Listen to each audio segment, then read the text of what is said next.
And we're back to part 2. Already? Already. Wow, that was quick. Well, because it was 5 seconds. Okay. Of our Cosby edition of Subject to Cross. And now we're going to talk to you about... Did you ever watch The Cosby Show? I think as a kid. Before your time? It was on Nickelodeon. I used to like Nickelodeon. I think I watched Nickelodeon because I had a much younger brother. I think Nickelodeon was obviously after my time. I was raised on Sesame Street, the Electric Company. No, but like Nick at Night, wasn't that where you had all the, Cheers and... I don't think... Is that Nick at Night? I don't know. Yeah, I think you might be mixing channels. Probably. Yeah. But we're going to talk about the evidentiary issues. I wasn't a huge fan of The Cosby Show. I thought it was all right, but I wasn't a huge fan.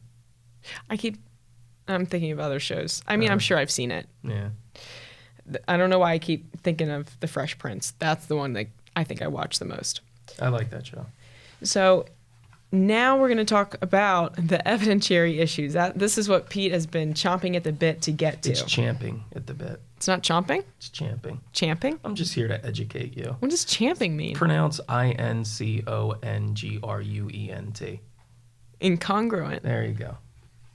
Champing? Champing. That's the expression. Everybody says chomping, but it's actually champing. It's a horse champing at the bit. It's I would think it'd be someone really hungry. Champing at the bit is the term. Okay. So Pete is champing. That brings out the Delco in me. Champing at the bit. So in any trial, usually what is filed before that trial is what's called a motion in limine. And that's asking the court to either admit or deny the admission of certain evidence at trial. And the motions in limine are made pursuant to the rules of evidence. In this case, it was a Pennsylvania case, so it was the Pennsylvania rules of evidence. A common motion in limine made, and it seems to be in sex cases, is what's called a 404B motion. In any criminal case, evidence of someone's character, a criminal defendant's character, is inadmissible. But evidence of some prior act for another purpose other than showing the character of that person is admissible. Which, by the way, it is always sought to be admitted by prosecutors, is to get a jury to believe that your client is a bad actor. They have to come up with some other, legitimate reason pursuant to this rule to admit the evidence. And it is a frequent battle between defense attorneys at least the defense attorneys who actually read the rule, and prosecutors in terms of prosecutors trying to admit this evidence. And it's a frequent argument of defense attorneys that, they're saying it's for X purpose, but it's really just to portray my client as a bad guy and have the jury prejudiced against my guy based upon an allegation of something that was never charged, never brought to the police, and occurred 5 years ago. In this case, 15 years ago is what happened in Cosby. So what the rule says you can't do, the rule prohibits evidence of a crime, wrong, or other act to prove a person's character in order to show that on a particular occasion that person acted in accordance with the character. And that's because the Commonwealth has to prove beyond a reasonable doubt that a defendant has committed the particular crime of which he is accused and may not strip him of the presumption of innocence by proving that he committed another crime at another time on someone else. And they don't even have to prove that. I mean, in 404B, prior bad acts as opposed to prior crimes. And that's what occurred in this case. They don't have to prove anything. They just bring in the allegations, and then you have to defend them. Right. And that's when we argue... When I say you, I mean us as defense attorneys. And that's when we argue, well, it's creating a trial within a trial. But that is what they can't do. They can't bring in another crime just to say, well, the person committed this crime on another day, and so this particular crime that we're charging him with and we're prosecuting him on, he must have done too because he has a propensity to do those crimes. That's illegal. That's not allowed under the rules of evidence. Stop smiling. I can't keep a straight face. The problem also is that you really expect all 12 people in a jury to listen to that.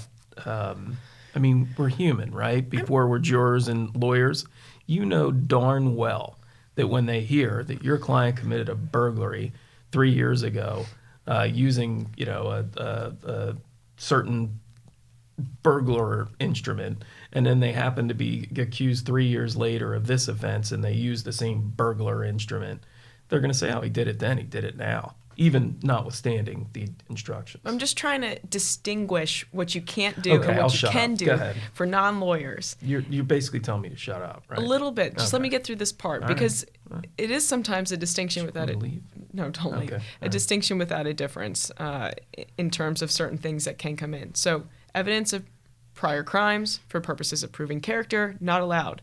However, evidence is allowed to show that the person, for another purpose, not to show that the person committed a crime previously. Evidence may be admissible for another purpose, such as proving motive, opportunity, intent, preparation, plan, knowledge, identity, absence of mistake, or lack of accident. So you can't show evidence of a crime to prove that a person has a propensity to be a criminal because he did something before, now he did something now. But you can provide evidence under the rules for another purpose to show motive, opportunity, intent, preparation, plan. In this case, it was common plan and scheme, also absence of mistake. They tried to admit evidence of 19 other women, and ultimately were allowed to provide evidence of 5. And the missing part, I think, to the trial court's analysis and the superior court's ruling is that even when the Commonwealth seeks to admit evidence of a previous crime for another purpose other than character, in this case a common plan or scheme, there still has to be evidence. The evidence has to have probative value that outweighs its potential for unfair prejudice. What does that mean, Pete? Well, that means basically even if you can come up with a straight-faced reason, prosecutor, why you're trying to bring this evidence in, if the probative value, if the value of it to the trial is outweighed by the prejudice, and by prejudice I mean prejudice that is not permitted. I mean, like I said earlier, any evidence that is admitted against your client is prejudicial. But the fact of the matter is that if the evidence is going to so distract and, I don't use the word inflame, but so distract the jury so as to overwhelm the fact-finding process, that would be an example of prejudice outweighing probative value. In this case, the first justification, which is common plan, scheme, or design, generally, historically, is used when the identity of the perpetrator is being contested. In other words, whether it was my client who committed the burglary. And then they want to bring in common scheme, plan, or design to show that on this occasion and on this occasion, your client did that, so the jury can infer, if they choose, that on this occasion, your client did it. Well, that wasn't an issue here. He wasn't saying he wasn't there with her. By all accounts, he was there with her, and the question was whether it was consensual. Now, the absence of mistake, yes, I can see a straight-faced reason to bring it in. So in certain respects, the Superior Court could have said, well, it's kind of harmless error that was brought in under one of 2 reasons, and it was really the second reason. But they go so far as to justify it being brought in under the common plan, scheme, or design. They do cite to a case that, frankly, was alarming to me. I would be prepared to distinguish it were I arguing this case. But this is an example of the fact that now prosecutors are going to cite to Cosby whenever we have these cases, and they're going to say common plan, scheme, or design, lack of mistake. It's going to set the bar much lower for prosecutors to get this sort of evidence in. I think that it would be helpful to just briefly talk about the fact that this allegedly occurred, this crime, in 2004. All right, the trial's in 2018. There was actually a first trial with our friend where there was a hung jury, so there was no. That's where I think there might be a distinction as to who was able to testify under common plan and scheme or absence of mistake in that first trial. And then I think there's a little bit of memory from a couple of years ago, and I could be wrong, so asterisk this.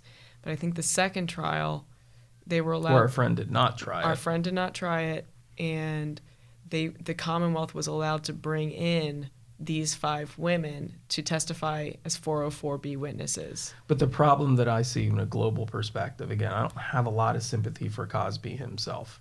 But the point is that from a precedential standpoint for our cases, not just our cases, but for future cases for anybody sitting in that defense chair, the 5 that were admitted were between 1982 and 1989.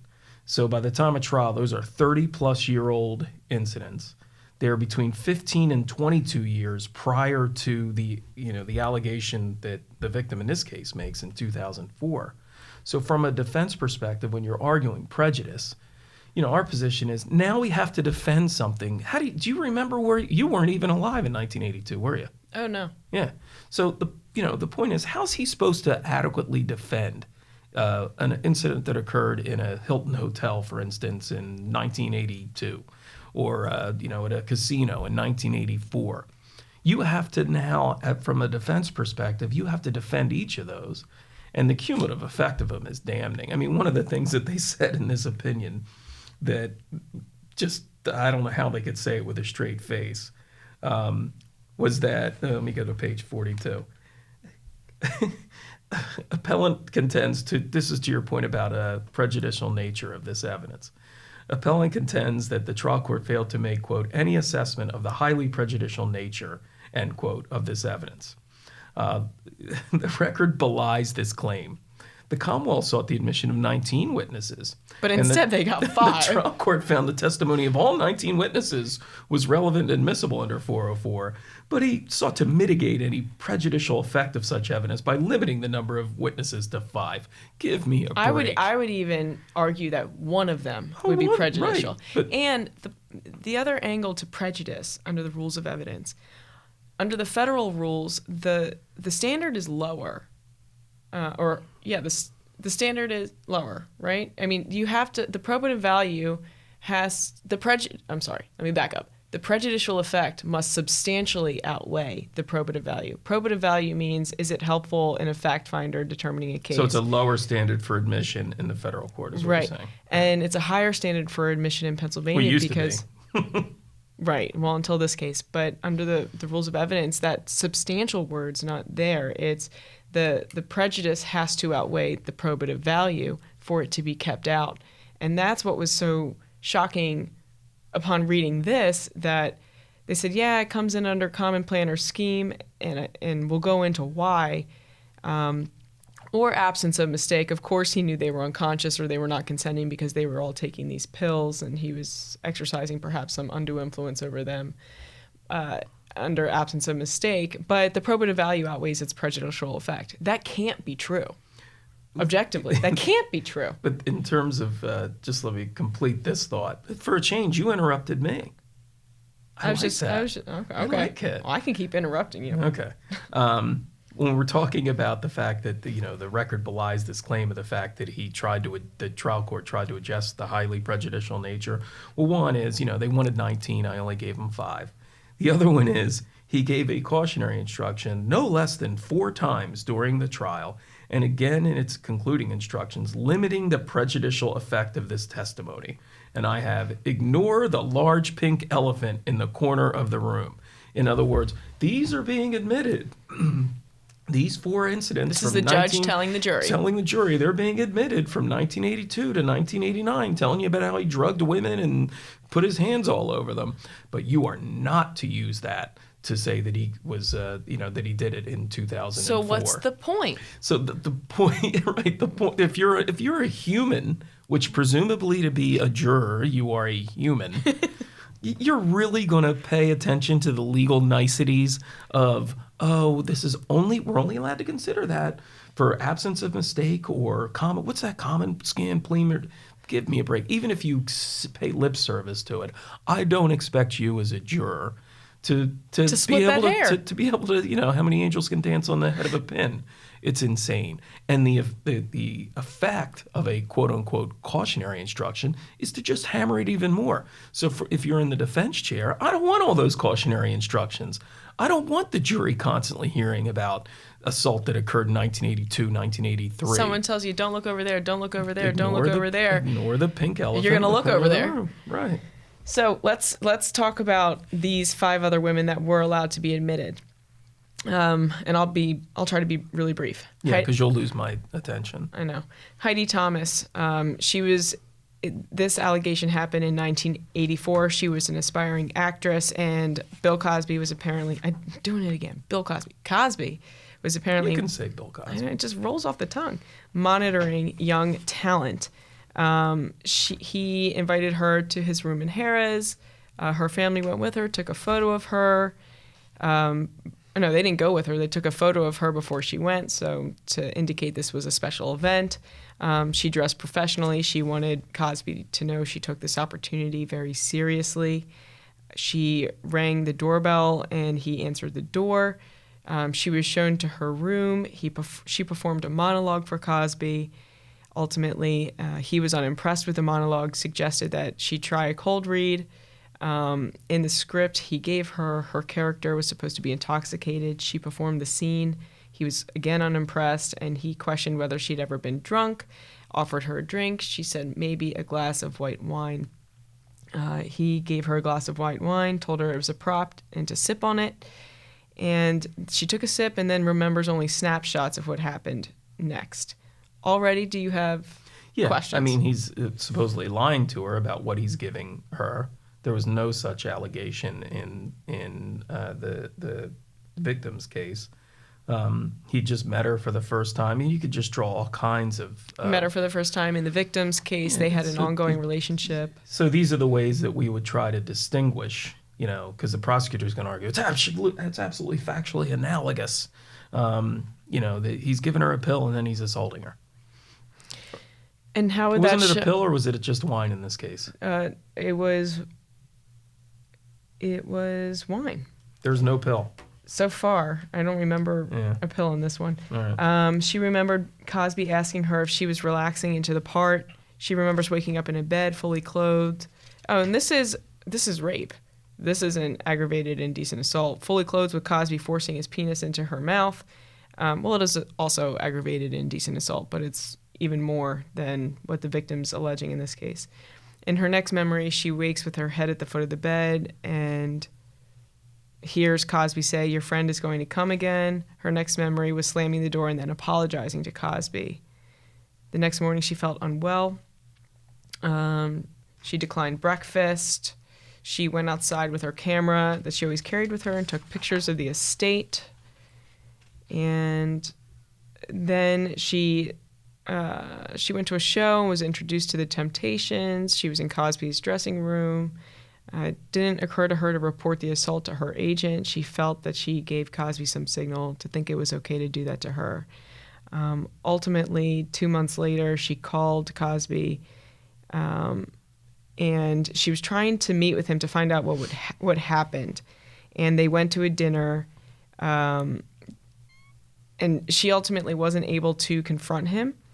She asked the driver or valet to take a picture with Cosby, and she had no further contact with him. She ultimately told a psychologist and her husband what happened. So that is 404B witness number 1. So 1984, if you're representing Cosby, who at this point I think he was, for lack of a better word, he was pretty old by the time they were trying him. I remember that. He was 66 in 2002, I think. Yeah. So how are you supposed to defend this? How, if this is admitted from an incident that occurred in 1984 where she reported it to no one except allegedly, her husband and a psychologist. Doesn't involve a pill. It doesn't involve a pill. I mean, it's a mess to allow this in. If there were 19 others and he's saying that the judge... That this is consistent with... That they're all 404B, there are clear ways to distinguish this. And again, one of the things in terms of prejudice is historically, you do have to consider time. You have to consider the time between the prior allegation and the alleged criminal act. And most of those cases, I mean, they talk about how 5 years maybe is, To the word you like, is attenuated. Attenuated. But, that 5 years can come in. But this is 20 years. 20 years. It's more than 20 years. It's just this hard cases make bad law, man. Bad law. So then we have victim number 2. I just don't want to say their names, even though they're 1986, public. In 1986. 17-year-old high school, live with her grandparents. Pursuit of a career in acting and modeling. She meets him at the Las Vegas Hilton. She was working at the Hilton, right? Mm-hmm. And he was to help her break into modeling, and someone was going to meet with her and take her picture. She had a cold on the day she was to meet with him and take those pictures. He directed her to wet her hair, see what it would look like.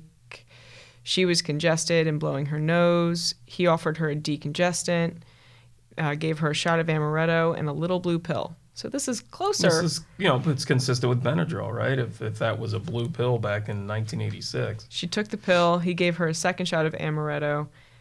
He sat behind her and began to rub her shoulders. She felt woozy. When she stood up, she could barely move. He laid her on the bed. She could no longer move. And then he starts to touch her and, assault her. She was incapacitated, but she was aware of what was happening to her, and she was powerless to stop it. When she left the hotel, she drove to her guidance counselor's house and told her what happened. She told her sister as well. So the day after the assault, that girl's mother and grandmother went to a performance at the Hilton where Cosby was participating, and he called the girl and said, "Why didn't you come?" And she said she was sick and hung up. And then she went to another one of his performances and heckled him and eventually told her grandmother what happened. And reported the assault to the police when, Caroline? 2014. So that's 28 years later. It happened. And again, I don't doubt that victims of sexual assaults can deny, can internalize, and can ultimately have the courage to go to the police. But here you're talking about, 28 years. I mean... Well, and the problem is with this, then, to assess the credibility, and I'm not here to, but from a procedural standpoint and a defense strategic standpoint, then you're calling her mother to the stand and her grandmother to the stand, and you're questioning them about what they can remember and what happened. And nobody's going to remember anything because it was 28 years ago. Right. And it's all for the prosecution to prove that Cosby in 2004 acted in accordance to what is being alleged in 1984 and 1986. Yeah, I mean, at least 86, it's similar. The pill. It would be hard to differentiate that as not being real similar to the allegations in 2004. I think the distinction they make is, again, the time attenuation and also the fact that he had a long time established relationship with the victim. You're talking about the defense distinction. The defense distinction, yeah. Mm-hmm. So the next one, I don't think we spend too much time on these. 82, Harrah's Casino. She met several celebrities. And the other distinction with this defendant, meaning the one that actually went to trial, is that she was the only one of all of them who went to his home. You mean? This victim, went to his home. This woman claims in 1982 at this Harrah's in Reno that she was offered a pill which she believed were Quaaludes. Having no reason not to trust him, she ingested the pills, sat down to play backgammon, and became dizzy, and alleges that he assaulted her. Doesn't get real specific in terms of digital penetration, anything like that. Does sit down, for instance, down on the couch behind her, which is similar to what the victim in this case alleges. And then you have 1982. This is number 4? Established model represented by an elite model agency. What does she allege? Remember? She alleges that Cosby contacted the agency seeking to meet with her, and she was told that Cosby mentored people. So the mentoring aspect is consistent. Yeah, and she was given a blue pill. She was given a blue pill too. Yeah. This was in 1982, but again, this is over 30 years ago.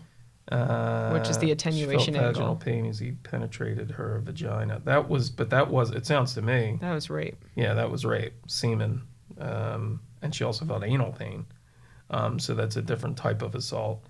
And then you have one from 1989. That one, just to be fair on number 4, she actually in 2002 sought to include the rape in her memoir, and then her publisher wouldn't let her.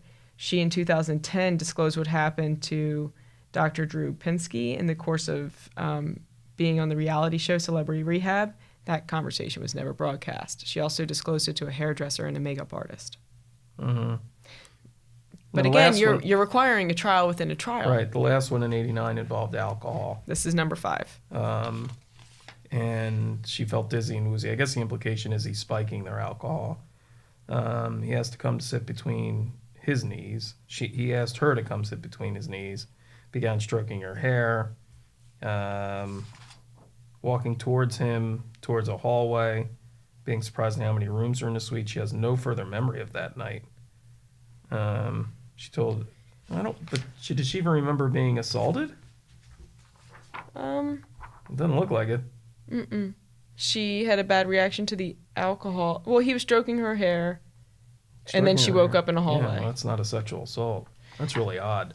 So I can only imagine why they would choose those 5, why the judge would choose those 5 out of 19. The other part of this decision that really concerns me. Well, we're just on 404B. The Right. next episode is the opinion. Okay, but this is the 404B. Okay. I think this decision gives prosecutors and 404B witnesses a roadmap for how to conform their testimony to become admissible. For instance, they differentiate a case that was cited by the defense, and they're reading from this case where they say the Commonwealth's evidence failed to show that each woman was assaulted in the same manner or had been involved in a sexual relationship with defendant, or that he was under the influence of alcohol or drugs at the time of the encounters with the women. To the contrary, the women's testimony establishes at most the commission of crimes or conduct in the past, quote, of the same general class, end quote, and don't have particularly distinctive patterns of behavior. The danger with 404B witness, if you get an unscrupulous prosecutor who might suggest to a witness from something that occurred in 1989 where you're never going to be able to, it's a he said, she said, strictly he said, she said from 20 years before, is, well, did he give you a pill? Was the pill blue? Yeah, it was a blue pill. Where was he when this assault occurred? Was he behind you? Were you on a couch? It's just questions like that. In what capacity was he meeting with you? Right. He was Did my he mentor. offer to help your career? No, but they could lead. Mm-hmm. And I'm not saying all prosecutors are unscrupulous, but I'm sure as hell not going to tell you that all prosecutors are scrupulous, just like there are defense attorneys who aren't scrupulous. This is just rife for abuse. And it's maybe ripe. I'd say when I misspeak, I acknowledge it. I don't see how the prejudice of this doesn't outweigh the probative value, because I think the victim in this case is inherently credible. I think there's a history of credibility. So this evidence is damning and cumulative. Wait, you think that the victim in the Cosby case was credible? Yeah. Oh, no. No?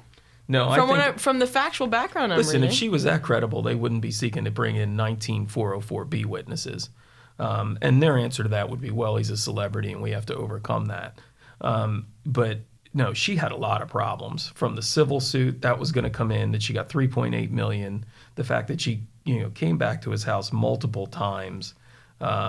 There were issues with I know her there were credibility. issues, but from what I'm reading in the factual background in this case, unless there was an issue, so you're saying there's issues, but that's overcompensating for a prosecutor's weaker case. And a judge shouldn't allow the prosecution to pack it on just because their alleged victim has issues. Well, let's be honest. Most judges, if they're going to make a decision like that, part of their calculus is, well, I don't want to go through a whole trial and then be reversed by the Superior Court, it's not good for them, right? I guess it's embarrassing if you're a judge and you have to try the whole case over again. So part of that calculus when they're making a decision whether to admit 404B witnesses is just that. I'm going to be safe. If you have a credible victim and you think you can convict this guy, prosecutor, have at it. I'm not going to muddy the waters and have it come back on me in terms of an appeal. What this case does, it sets that bar so low that that concern, that part of their calculus, if they've read this opinion, and I assume that they will, and it's going to be cited to them by prosecutors over and over again, is going to remove that barrier, that protection. I won't call it a barrier, a protection to defendants on trial, because this evidence should only be admitted under very specific circumstances. What this decision does is it cites to the fact that these decisions are left to about whether to admit 404B evidence are left to the discretion of a trial court and are only to be disturbed upon a manifest abuse of discretion, blah, blah, blah, right? So what it's saying is that in this case, with these examples, we're not going to disturb the discretion of this judge. The judge didn't abuse his discretion. And so now this is law. This means that a prosecutor is going to be able to argue in our future cases. Well, look at the Cosby case. Those allegations were 18 years old, 20 years old. Yeah, but that's where I think that 403 analysis is even more important. Mm-hmm. All right, let's wrap up on the 404B part 2 of our Cosby case. Let's do a quick bit just to break it up. Oh, I don't. You got to have to remind me. When you're king of the world. Oh, I wasn't prepared for that. You don't know this. When I'm king of the world, costume parties will be outlawed. Okay, good one. You don't know this, but. All right, you don't know this, but. See, it's not so easy, is it? It's not so easy. Oh, I guess in 2020, I can say this. We're partners now. Oh, yeah. How about that? How about that? Yeah. What do you know? Well, congratulations. Thanks, Pete. Yeah. All right. Signing off. On to part 3 next time.